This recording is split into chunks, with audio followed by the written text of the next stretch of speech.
How's everybody doing? My name is Robert Johnson. I just wanted to give you a quick 3 to 4 minute version of my story and how I came to know Christ. I was born and raised in Knoxville, Tennessee, which is in the South, and just like a lot of people in the South, my family valued church. They valued going to the house of God week in and week out, and because of that, I did grow up loving Jesus. But one of the things that challenged me in the context that I grew up in was what some people call religion versus relationship. I feel like at times growing up, I had a relationship with the Bible. That was great.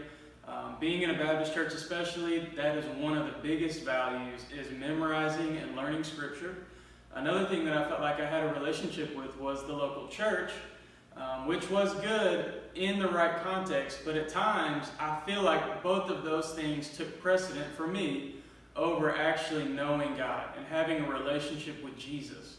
My parents loved God, and like I said, they led our family the best way they knew how, but they did also struggle and argue a lot. By the time I was 14, things had gotten kind of difficult for them, and they decided it was best for them to split ways and get a divorce.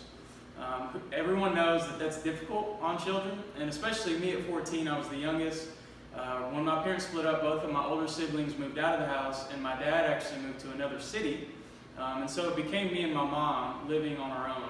And in this time of my life, I felt like I was very, very vulnerable and desperate.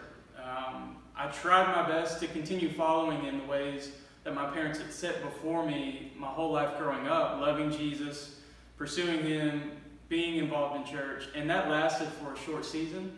But I ended up using most of my time in high school to run from God, doing the things that a lot of high school students do, a lot of hedonistic behaviors, partying, abusing drugs and alcohol, doing things with the opposite sex that I shouldn't have been. And everyone knows, if you're a believer and you've lived this life long enough, that lifestyle is fun for a moment, but it doesn't last. It doesn't work. God's way truly is the best, and I had to find that out the hard way.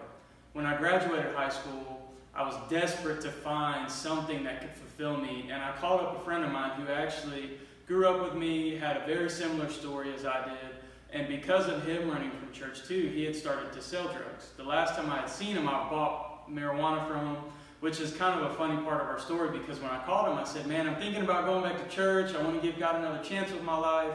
I know this might sound weird to you because neither one of us have been involved in church for a long time.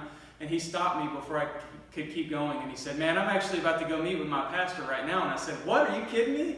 I just met up with you like a week ago and bought weed from you, and now you're inviting me to this church. And so I went with him, and it was this church that was different than what I'd experienced my whole life. The people were passionate about God, about worship, and it really was less about religion and more about relationship.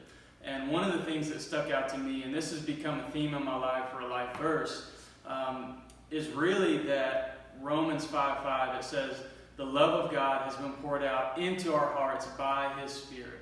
I think I spent a lot of my life trying to earn my way into heaven, trying to earn my way to God, trying to keep my relationship with God in right standing because of my works. And I had to stop in this season of my life where I was desperate and broken and realized that it's not about what I do, it's about what He's already done. He pours out His love into our hearts by His Spirit. I pray that over me, I pray that over you and everyone that sees this video. And I say thank you for listening and have a great day.